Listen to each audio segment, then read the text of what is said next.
Hi, you're watching TV9 Digital. I'm Neha. There have been many debates about whether or not people who have tested positive should take the vaccine. This is largely because it is believed that people who test positive develop antibodies and hence do not require vaccination. There is also a discussion about whether these people require both doses of the vaccination. This debate accelerated after Kentucky Senator Rand Paul said he won't be taking the COVID-19 vaccination as he had already been infected with the virus.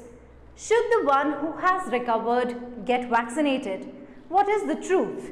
To answer this and a lot more, Dr. Sitesh Roy, renowned immunologist, joins me. Welcome, Dr. Sitesh. The first question, of course, here, if someone has recovered from coronavirus, do they need to be vaccinated? If yes, why? And if no, why not? So in my opinion, Neha, if someone has recovered from a COVID-19 infection, they should still get vaccinated. The duration in which they get vaccinated is something that is being studied, but currently the recommendations are between 3 and 6 months. The reason to do so is that we know that the antibody titers in quite a lot of people, I would say more than 50% people, does decline over a span of 6 months or a year. And this has been known with other coronaviruses before too. And in that situation, a person can become prone to having an infection again.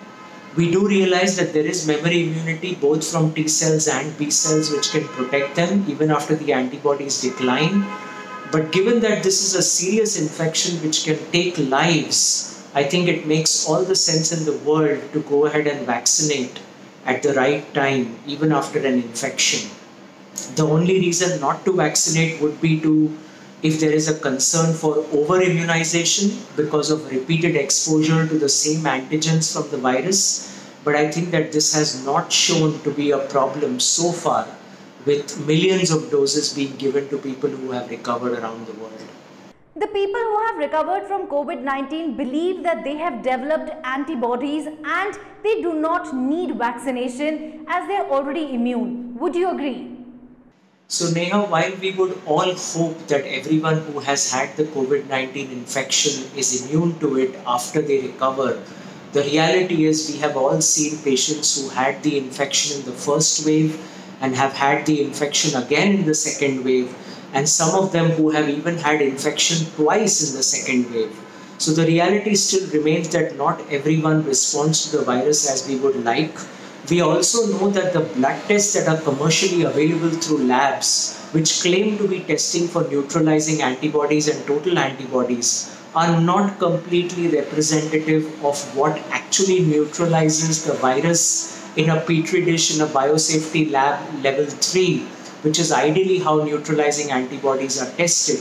So I think it is a false complacency that some people may have looking at their blood reports, or looking at the fact that they've had the infection, that they are totally immune and safe, when the reality is different than that.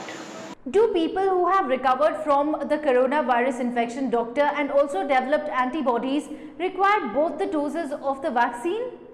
So this is a very important question, Neha, and it has been studied in the US and certain other parts of the world, where giving a single dose of an mRNA vaccine from Pfizer or Moderna after someone has recovered from a natural COVID-19 infection seems to be adequate to boost their immune system almost 6 to 30 times higher than they would have received by receiving 2 doses of the vaccine alone.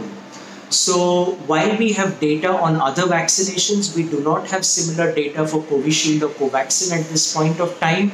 But as a clinical immunologist, I do believe that if someone has had a mild, moderate or severe infection, receiving a single dose of the vaccination thereafter might be enough for them to get boosted. But so far there has been no harm if someone has taken both doses even after recovery, after the right interval. Lastly, Dr. Sitesh, is there a possibility of an adverse effect that the people who had tested positive can suffer after taking the vaccine as recommended?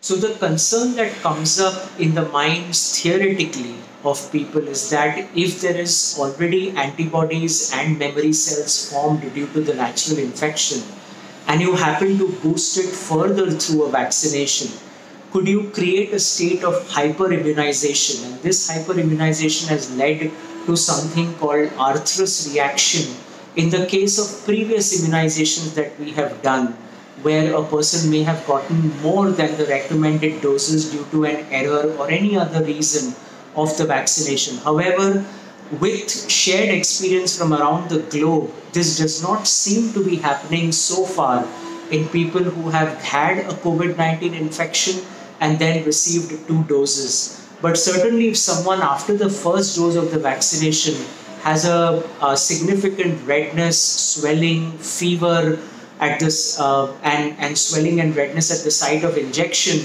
then they should seriously see their doctor and have a discussion before even getting the second dose to decide if it's even needed, because their body already has a lot of preformed antibodies that are reacting to the vaccine.